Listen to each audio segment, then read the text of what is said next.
মোদি হচ্ছে আল্লাহর রহমত। আপনারা যারা জ্ঞানী গুণী আছেন তারা বুঝতে পারবেন, যারা লজিক বুঝে সেই মৌলবীরা বুঝতে পারবেন। আমি যেটা বলছি এটা হক কথা, সত্য কথা। ওয়াইলা মাদিয়ানাক ফাউজ বিল্লাহি মিনাশ শাইতানির রাজীম বিসমিল্লাহির রহমানির রহিম। ইয়া আইয়ুহান নাসু উবুদু রাব্বাকুমুল্লাযী খালাকাকুম ওয়াল্লাযীনা মিন ক্বাবলিকুম লাআল্লাকুম তাত্তাকুন الذي جعل لكم الأرض فراشا والسماء بناء وأنزل من السماء ماء فأخرج به من الثمرات رزقا لكم فلا تجعلوا لله أندادا وأنتم تعلمون وإلى مدين آخر فأعوذ بالله من الشيطان الرجيم بسم الله الرحمن الرحيم قل اللهم مالك الملك تؤتي الملك من تشاء وتنزع الملك ممن تشاء وتعز من تشاء وتذل من تشاء بيدك الخير إنك على كل شيء قدير إلى آخر الآية خيركم من تعلم القرآن علمه كما قال عليه الصلاة والتسليم الدعاء مخف العبادة وقال رسول الله صلى الله عليه وسلم মাননীয় শ্রদ্ধেয়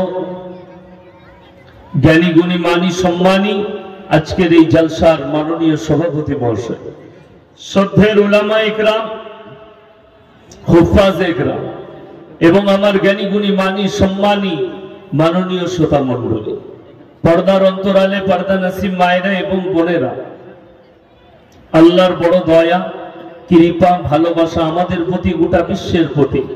সবাই আল্লাহর শুকর আদায় করে হৃদয় থেকে বলি আলহামদুলিল্লাহ। তারপরে পরে বিশ্ব নবী জনাবে মুহাম্মদুর রাসূলুল্লাহ, সকলে বলুন সাল্লাল্লাহু আলাইহি ওয়াসাল্লাম। তিনার প্রতি শতকোটি দরুদ বর্ষিত বলুন আমিন সুম্মা আমিন। সবাই একবার দরুদ ইব্রাহিম পাঠ করি। আল্লাহুম্মা সাল্লি আলা মুহাম্মাদিন ওয়া আলা আলি মুহাম্মাদ কামা সাল্লাইতা আলা ইব্রাহিম ওয়া আলা আলি ইব্রাহিম ইন্নাকা হামিদুম মাজিদ। আল্লাহুম্মা বারিক আলা মুহাম্মাদিন ওয়া আলা আলি মুহাম্মাদ কামা বারাকতা আলা ইব্রাহিম ওয়া আলা আলি ইব্রাহিম ইন্নাকা হামিদুম মাজিদ। গুটি কয়েক কথা আলোচনা করব। আল্লাহ আমাদের সকলকে আমলের তৌফিক দান করুক, বলুন আল্লাহুম্মা আমিন। আমার ভাই, পৃথিবীতে যতগুলো আল্লাহ মানুষ সৃষ্টি করেছেন, যার যতই জ্ঞান হোক, শক্তি হোক, বল হোক, রাজা বাদশাহ মন্ত্রী, যে যেরকমই ক্যাটাগরির হোক, মানুষকে কিন্তু আল্লাহ দুর্বল করেছেন। মানুষ সবল নয়, একটা মানুষও সবল নয়। দেশের প্রেসিডেন্ট, দেশের প্রধানমন্ত্রী, যে কোনো দেশের রাজা, যারা সম্পদশীল, যারা পদ নিয়ে বসে আছে, যারা পদে নেই, যে কোনো দিক দিয়ে আল্লাহ মানুষের দুর্বলতা রেখেছে। কোরআনে আছে ইন্নাল ইনসানা খুলিকা হালুয়া, আমি মানুষকে অসহায় আর দুর্বল সৃষ্টি করেছি। এটা আমার আল্লাহর বাণী, আল্লাহর উপদেশ নবীজিকে। হে নবী শোনো, পৃথিবীর একটা মানুষও সবল নয়। ইন্নাল ইনসানা খুলিকা হালুয়া, আমি অসহায় আর দুর্বল করেছি। কেউ শারীরিক দিক দিয়ে, কেউ অর্থের দিক দিয়ে, কেউ সামাজিক দিক দিয়ে, কেউ রাজনৈতিক, কেউ পারিবারিক, কেউ সাংসারিক, যে কোনো দিক দিয়ে আল্লাহ দুর্বলতা দান করেছে। তাই সবাই একবার আল্লাহ, যে আল্লাহ সৃষ্টিকর্তা, সে আল্লাহ শুকর আদায় করে জোরে সোরে বলুন আলহামদুলিল্লাহ। যে আল্লাহ আপনাকে শুনেলেন, আল্লাহর যতগুলো নিয়ামত আছে, যতগুলো নিয়ামত আল্লাহ দিয়েছেন দুনিয়ার বুকে, সব থেকে দামি নিয়ামত হচ্ছে আল্লাহর সুস্থতা। জোরে বলুন সুবহানাল্লাহ। যদি কোনো মানুষ অসুস্থ হয়, যদি পেট খারাপ হয়, পায়খানা হয়, আর তাকে যদি বলেন গ্যাস হয়ে যায়, তাকে যদি বলেন খাসির বিরিয়ানি আছে খাবে, তাকে কিন্তু ভালো লাগবে না, চলবে তার? কথা বলুন। সে বলবে আমার শরীর খারাপ, খাবো না। শরীর অসুস্থ হলে তার কোনো কিচ্ছুই আর ভালো লাগবে না। সুস্থতা আল্লাহর একটা বহুত বড় নিয়ামত। দুনিয়াতে যতগুলো মানুষকে আল্লাহ নিয়ামত দিয়েছে, শারীরিক সব থেকে জীবনের দামি নিয়ামত হচ্ছে সুস্থ। জান ভালো, জাহান ভালো লাগবে। যদি জান খারাপ হয়, অসুস্থ হয়, আর কিছুই ভালো লাগবে না। না ইবাদত করতে পারে, না খেতে পারে, না শুতে পারে। ওই জন্য আর আল্লাহর যতগুলো আযাব আছে, আল্লাহ দুনিয়াতে যেগুলো আযাব দিয়েছেন পৃথিবীর বুকে, সব থেকে ভয়ঙ্কর আল্লাহর আযাব হচ্ছে অভাব। কি বললাম? অভাব।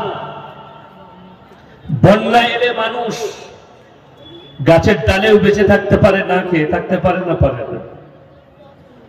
সাঁতারে পেরিয়ে যেতে পারে না।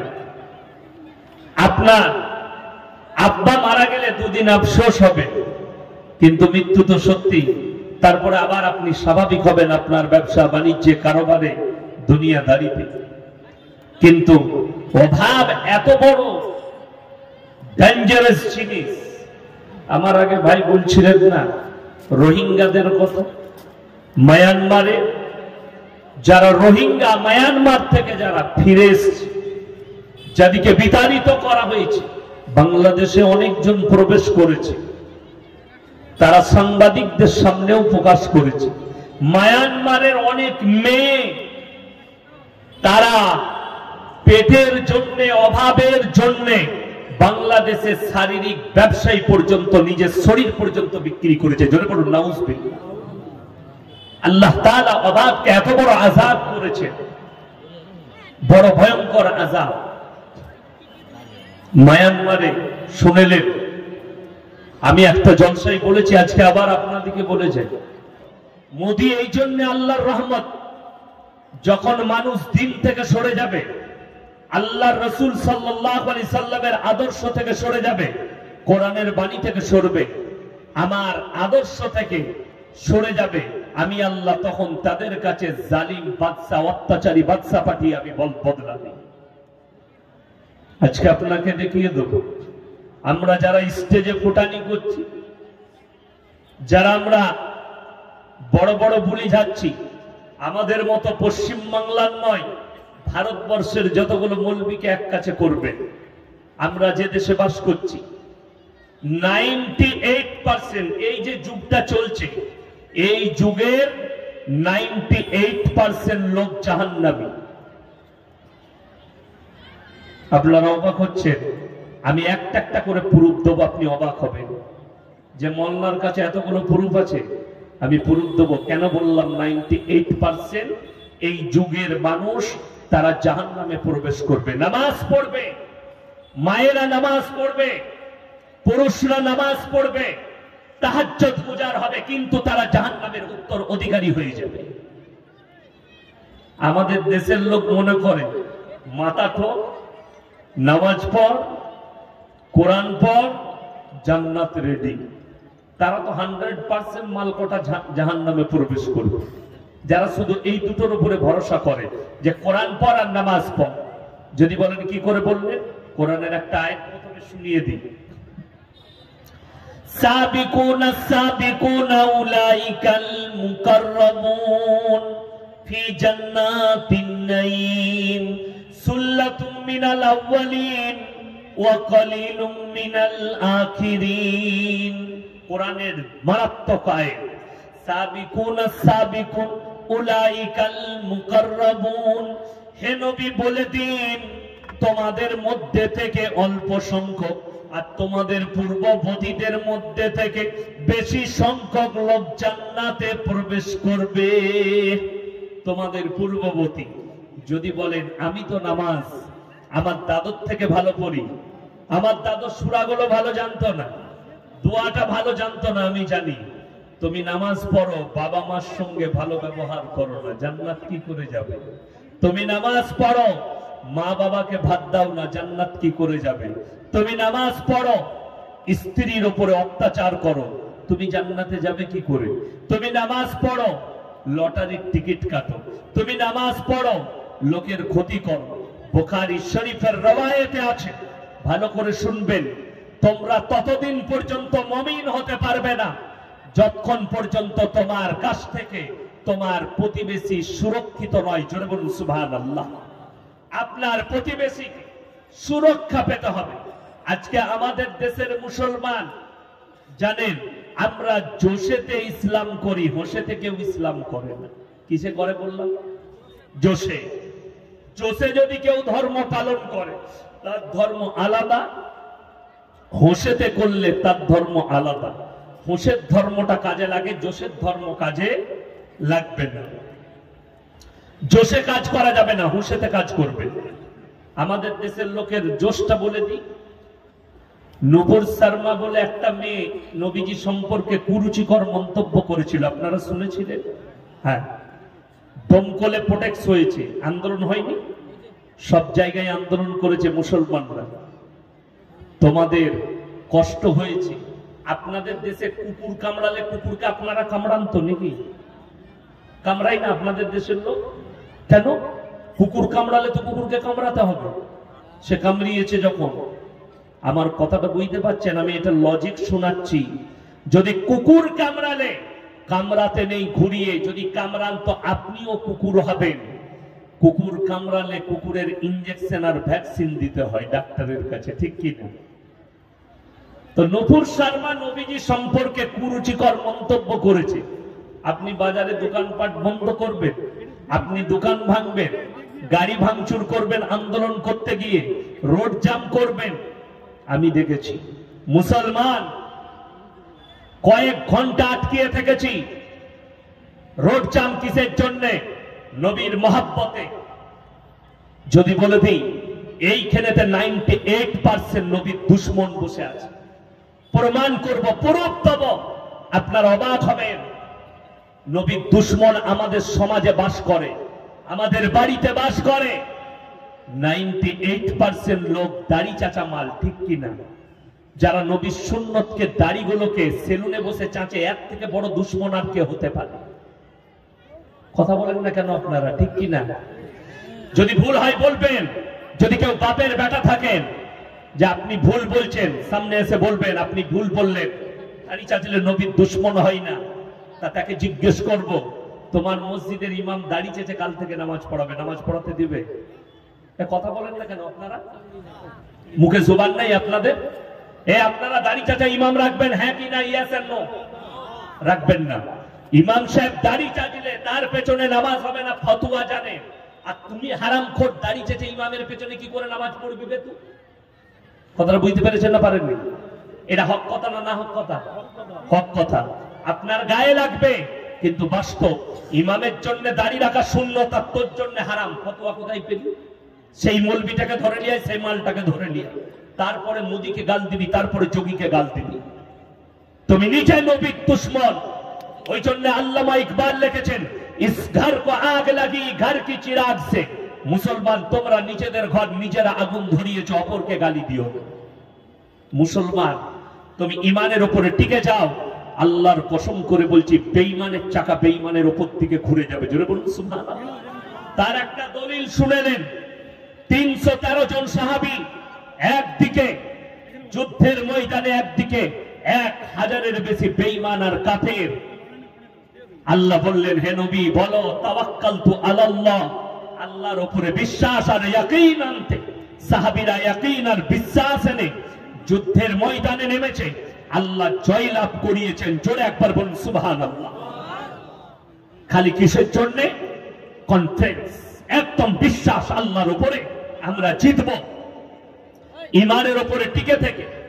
আমাদের দেশের লোক তো লটারির টিকিটও কাটে আর মসজিদে ফাঁস কাতারে নামাজ পড়ে। ওই জন্য তো আমাদের দেশের উন্নতি নাই। আপনাকে দেখিয়ে দেব, কোন গ্রামে যদি ভালো আলেম বাস করে, সেই মৌলবীকে মসজিদের মোতাওয়াল্লি করা হয় না। হয়? এ কথা বলেন না কেন? মসজিদের সেক্রেটারি কে হয়? এখন তো বেশিরভাগ যে সুদ খেয়ে বড় লোক হতে পারবে সে মসজিদের সেক্রেটারি। রাগ করে না, বাস্তব বলছি, গায়ে লাগবে কথাটা, কিন্তু হক কথা। সুদ খেয়ে বড় লোক হয়েছে, লোকের মেরে নিয়ে বড় লোক হয়েছে, লোকের জমি মেরে নিয়ে বড়লোক হয়েছে, ভাইয়ের সম্পত্তি মেরে বড়লোক হয়েছে, বলে টাকা যখন আছে ওকে মসজিদে সেক্রেটারি করে দে। আরে সে মসজিদে বরকত থাকবে কি করে? অথচ শর্ত রাখা হয়েছে, কোরআন শুনিয়ে দিন, আতিউল্লাহ ওয়া আতিউর রাসূল ওয়া উলিল আমরি মিনকুম ফাইন তানাযাতুম ফি শাইইন ফারুদ্দুহু ইলাল্লাহ। আল্লাহ এবং রাসূলের পরে তোমরা যাকে নেতা হিসাবে সিলেক্ট করবে, আগে দেখবে তার মধ্যে ইলম আছে কিনা, তার মধ্যে হারাম হালালের বিচার আছে কিনা, সে হক পথে আছে কিনা, তারপরে তোমরা তাকে নেতা সিলেক্ট করবে। আমার ভাই, কিন্তু আমাদের দেশে যে 10টা মার্ডার করবে সে এমএলএ হবে, যে 3টে ধর্ষণ করতে পারবে এমপি হয়ে যাবে। আমি বলিনি, এটা আমার মৌলবীর মুখের ভাষা নয়, ভারতের মিডিয়া বলছে। 220 জন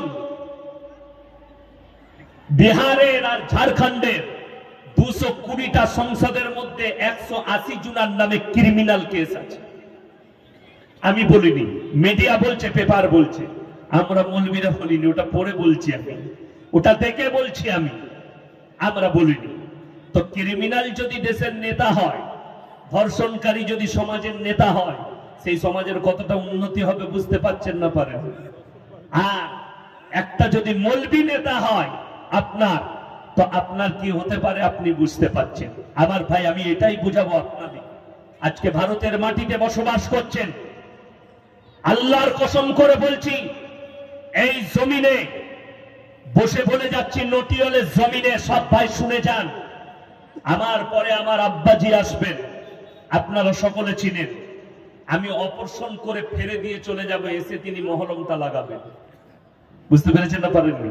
আমার কাজ, আমি খালি অপারেশন করে মালগুলো বার করে দেবো, সেলাই করে দেবো, মহলমটা আর ব্যান্ডেজটা করার লোক আসছে আমার পরে, আমার বাবাজি তিনি দিবেন। আমার ভাই কান খুলে শুনবেন, আল্লাহর কসম করে বলছি, আমি আল্লাহকে ছাড়া কেউ কি ভয় খাই না। সকলে জোরে বলুন ইনশাআল্লাহ। আর কেউ কি ভয় খাবো না? আরো জোরে বলুন ইনশাআল্লাহ। আল্লাহকে ছাড়া কেউ কি ভয় খাবেন না। মোদিজি দেশের প্রধানমন্ত্রী, আমি রেসপেক্ট করি, সম্মান করি, কিন্তু আল্লাহর কসম ভয় খাই না, আল্লাহকে ছাড়া কেউকে ভয় খাই না। অমিত শাহ হচ্ছে দেশের গৃহমন্ত্রী, আপনাকে রেসপেক্ট করি, সম্মান করি, কিন্তু ভয় খাই না। না এনআরসি দিয়ে ভয় দেখাও, না অন্য কিছু দিয়ে ভয় দেখাও। আল্লাহর কসম, মুসলমান আমার আল্লাহ রাব্বুল আলামিন একটাই কথা বলেছেন, যেটা মুমিন দিকে মাথায় রাখতে হবে, ইন্না আউলিয়া আল্লাহি লা খাউফুন আলাইহিম ওয়া লা হুম ইয়াহজানুন। যারা আমার বন্ধু হবে তারা কেউ কি ভয় খাবে না, তাদের দুনিয়া এবং আখিরাত কোনো জায়গায় ভয় নাই। জোরে বলুন সুবহানাল্লাহ। দেশের অনেক লোক ভয় খাচ্ছে, ওয়ার্ল্ড ওয়ার শুরু হতে পারে, পরমাণু যুদ্ধ শুরু হতে পারে, আশঙ্কা করছে। রাশিয়া ইউক্রেন যুদ্ধকে কেন্দ্র করে একের পর এক দেশ নিজের বর্ডার সাজাচ্ছে, পরমাণুর ভান্ডার সাজাচ্ছে। ইরান থেকে শুরু করে সব দেশ নিজের নিজের বর্ডার সাজাচ্ছে। বিশেষজ্ঞরা তারা ভাবনা চিন্তা শুরু করে দিয়েছে, দেশেতে ওয়ার্ল্ড ওয়ার হতে পারে। ওয়ার্ল্ড ওয়ার মানে যে যুদ্ধটা হবে তৃতীয় বিশ্বযুদ্ধ, কোন রকমের বন্দুক গুলি দিয়ে নয়, শুধুমাত্র পরমাণু যুদ্ধ হবে। আর পরমাণু যুদ্ধ হলে বিশেষজ্ঞরা বলছে গড়ে প্রত্যেক দিন 70 লাখ পৃথিবীতে মানুষ মারা যাবে যখন পরমাণু যুদ্ধ শুরু হবে। আমার ভাই, আল্লাহর কসম করে বলছি, পরমাণু যুদ্ধ হোক আর মিসাইলের যুদ্ধ হোক, যারা মুমিন হবে তাদের দুনিয়ার আখিরাতে কোনো ভয় নাই। যদি আপনি গোলা বারুদে মারা যান, আপনি যদি পরমাণুতে মারা যান, আপনি যদি গুলিতে মারা যান আর মুমিন হন, আল্লাহর কসম আমার আল্লাহ আপনাকে শহীদের মর্তবা দিবে। জোরে বলুন সুবহানাল্লাহ। এটাই মুসলমান একজন মুমিনকে ইয়াকিন রাখা দরকার। আপনি মুমিন কি করে হবে এটা আমি এরপর আপনাদেরকে বুঝাবো। 5টা কথার উপরে আমল করলে তারাই একমাত্র মুমিন হতে পারবে, হকের উপরে আসতে পারবে, তারাই একমাত্র হিদায়েতের উপরে আসবে। সবাই আমল করবো, জোরে বলুন ইনশাআল্লাহ। আমার ভাইয়েরা, আমার মায়েরা, বোনেরা, আমার আল্লাহ রাব্বুল আলামিন আলোচনা করলেন কোরআনের শুরুতেই সূরা বাকারা, আলিফ লাম মিম, যালিকাল কিতাবু লা রাইবা ফীহি হুদাল লিল মুত্তাকিন আল্লাযীনা ইউমিনুনা বিল গায়বি ওয়া ইউকিমুনাস সালাত ومما رزقناهم ينفقون والذين يؤمنون بما أنزل إليك وما أنزل من قبلك وبالآخرة هم يوقنون ألف لام ميم را তাসিন তাসিম মিম ইয়াসিন কাফ হা আইন সাদ যতগুলো এরকম হরফ আছে এগুলোর নাম হচ্ছে হরফে মুকাত্তার। এর মানেটাই আমার আল্লাহ ছাড়া পৃথিবীর কেউ জানে না। আমি আল্লাহ রাব্বুল আলামিন কিয়ামতের দিনে আমি আমার বান্দাদের সামনে বর্ণনা করব। তারপরেই আল্লাহ বললেন জালিকাল কিতাবু লা রাইবা ফি, আমার এই কোরআনে বিন্দু মাত্র সন্দেহ নেই। কেউ রাখবো না, জোরে বলুন ইনশাআল্লাহ। বিন্দু মাত্র সন্দেহ নেই। নূপুর শর্মা বলেছে নবীজি সম্পর্কে কুরুচিকর মন্তব্য।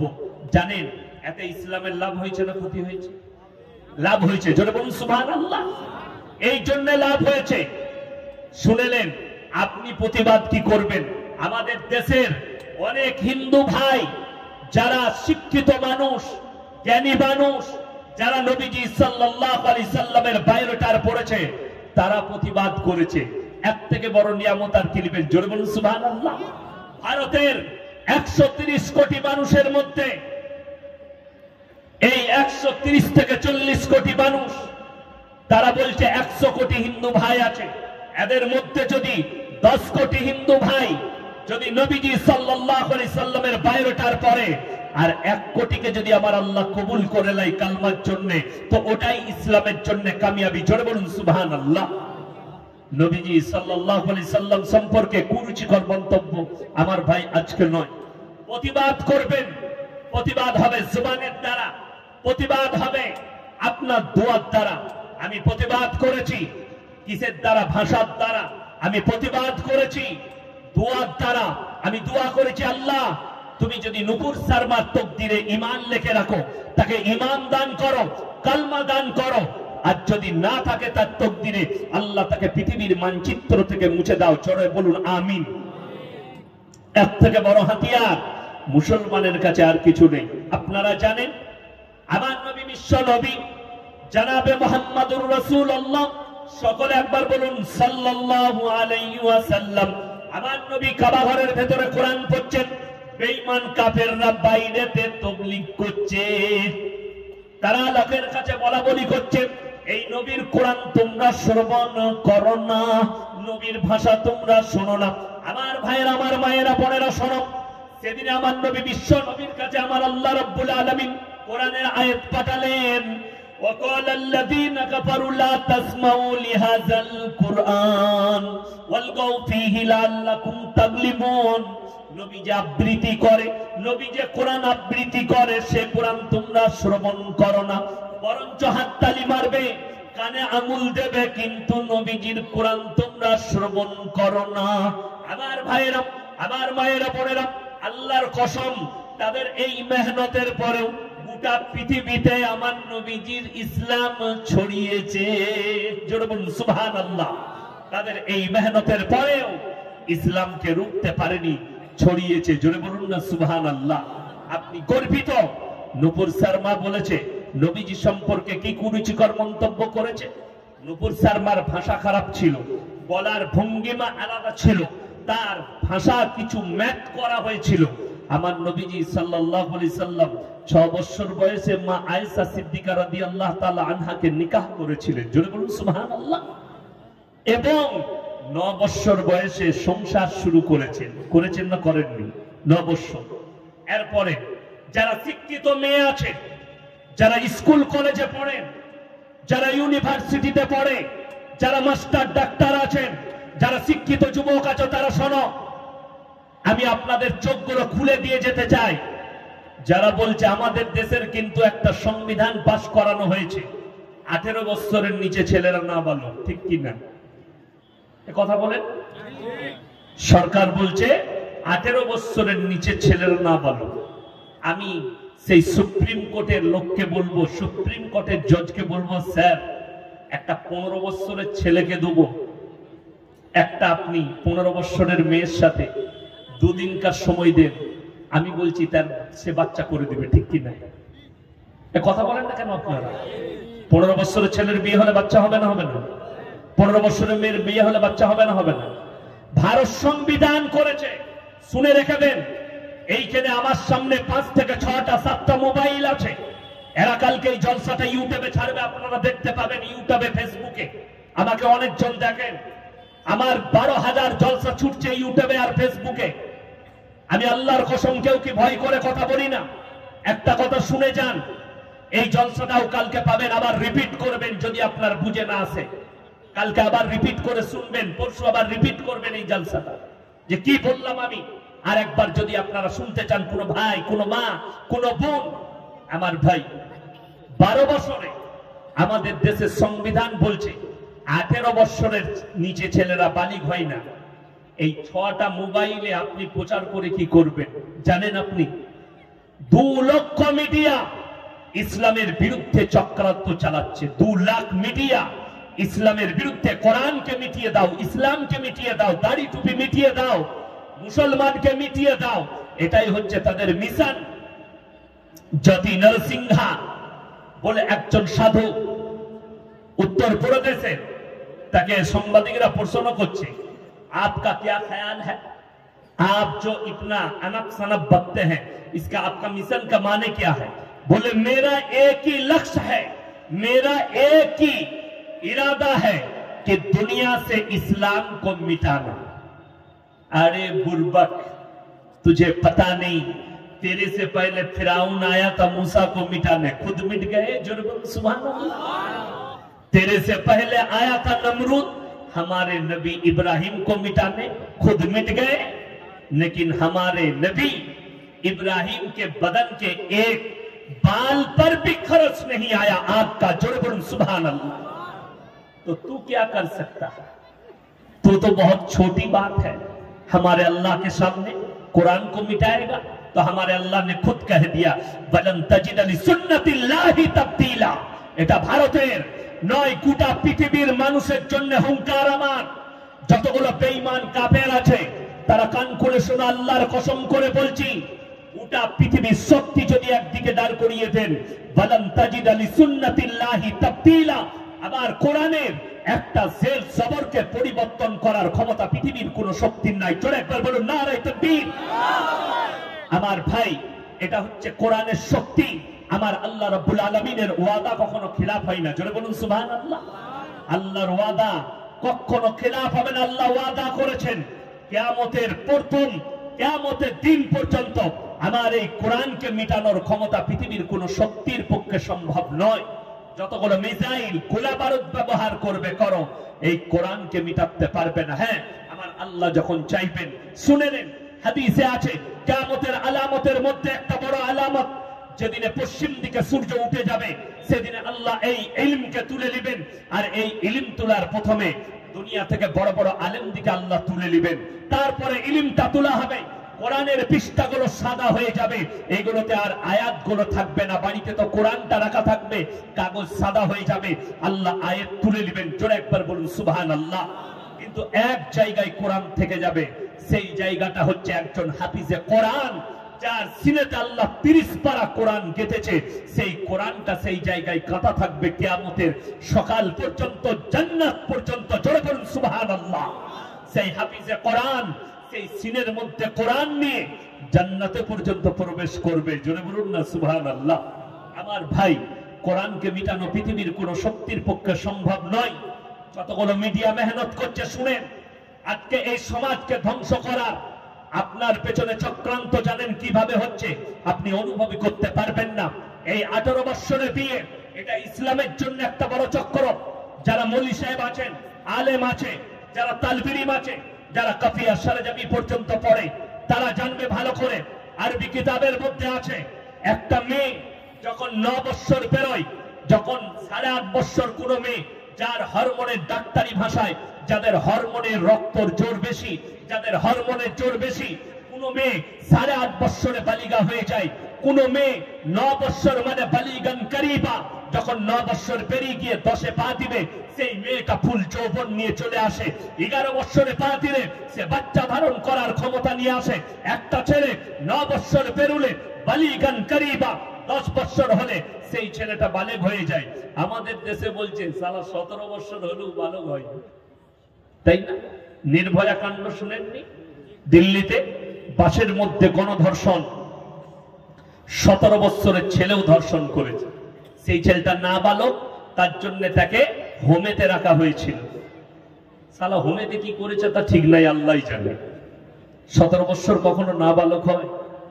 বড় কষ্ট লাগে, রাগ করবেন না।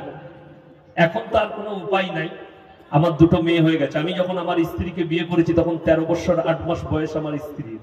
কত বললাম? 13 বছর 8 মাস। এখন কিন্তু আর খুঁজে পাবে না, বয়স পেরিয়ে গিয়েছে। আমাকে যদি কেউ জেলে দেবো বলে কোনো উপায় নেই, ফেরে পড়ে যাবে আমার ভাই। অনেকজন বলে, দেখবেন ডাক্তারের কাছে যান, আপনাদিকে একটা সচেতন করবে।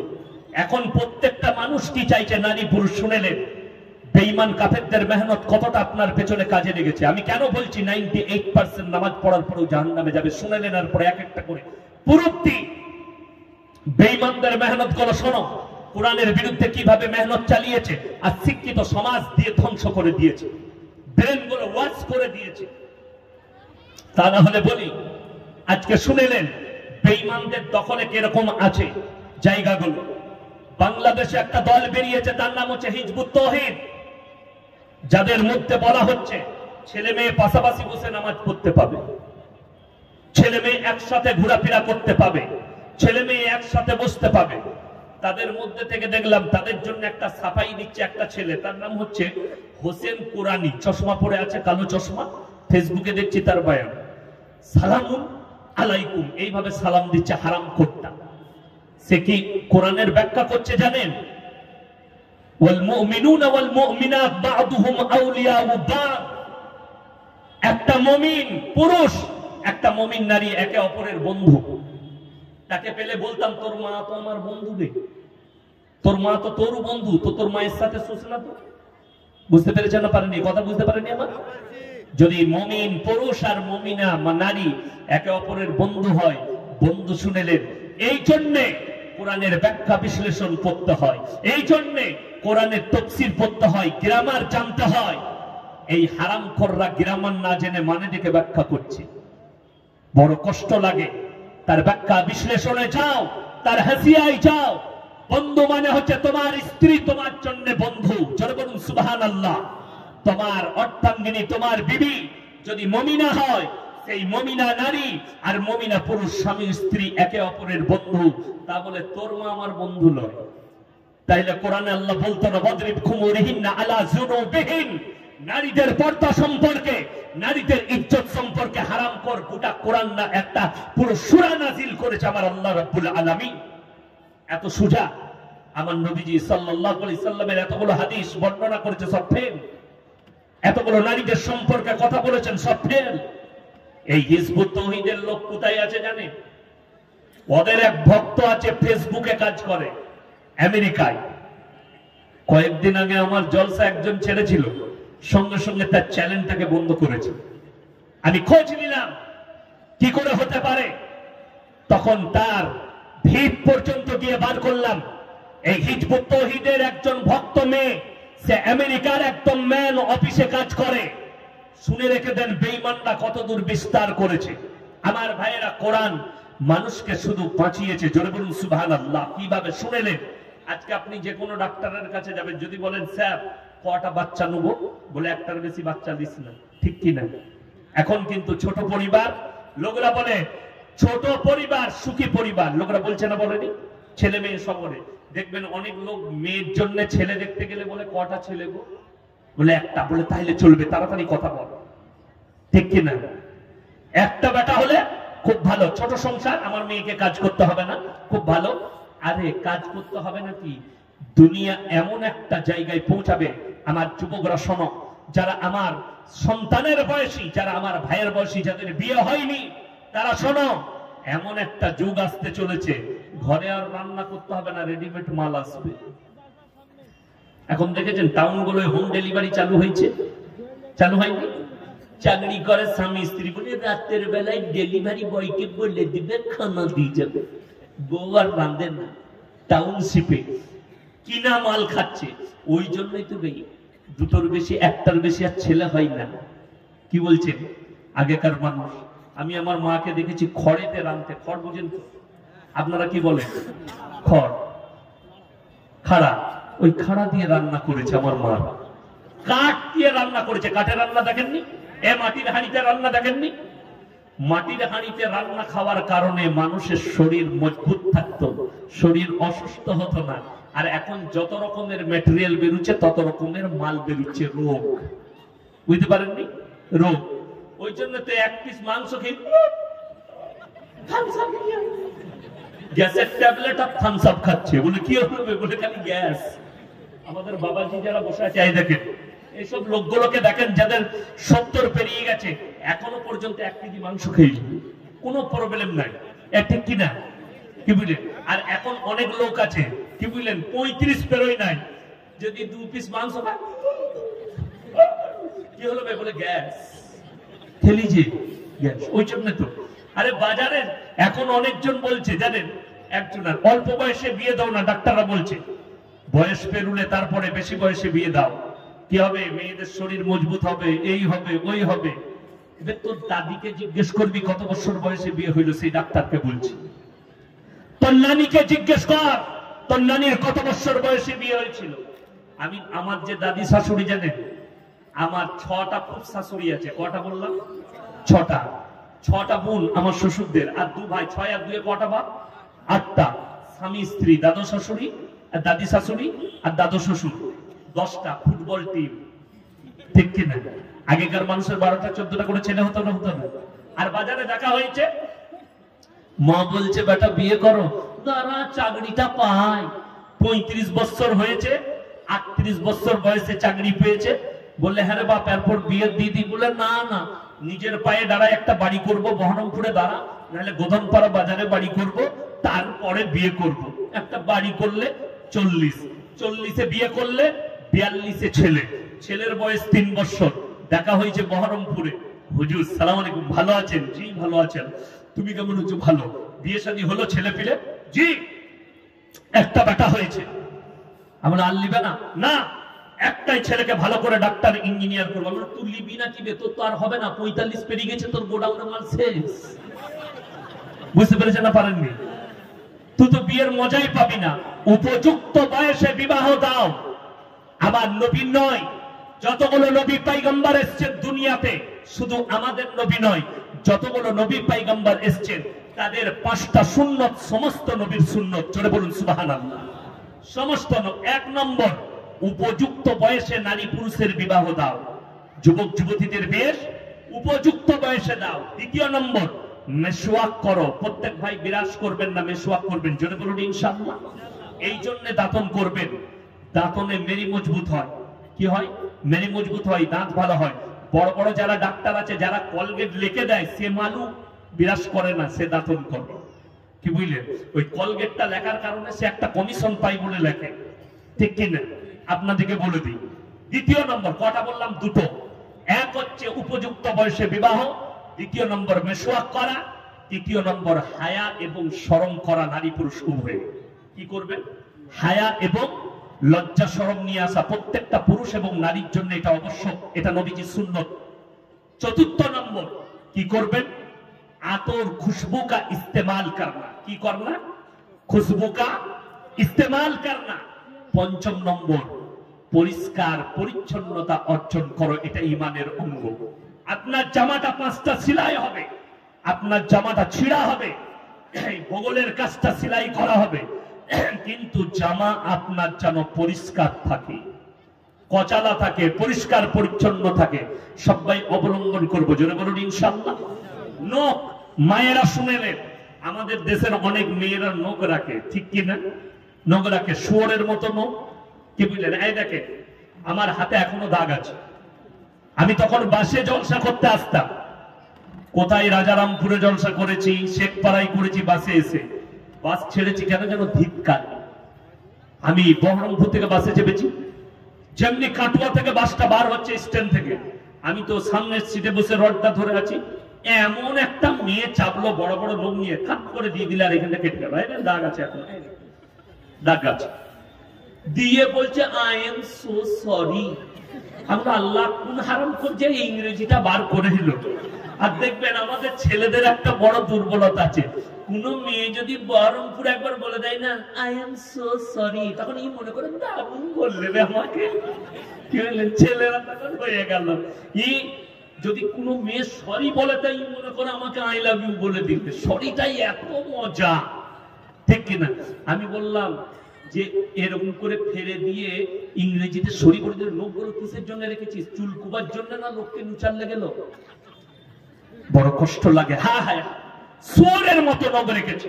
মায়েরা শোনো, নখ নারী এবং পুরুষ প্রত্যেক সপ্তাহে কাটবেন, জোরে বলুন ইনশাআল্লাহ।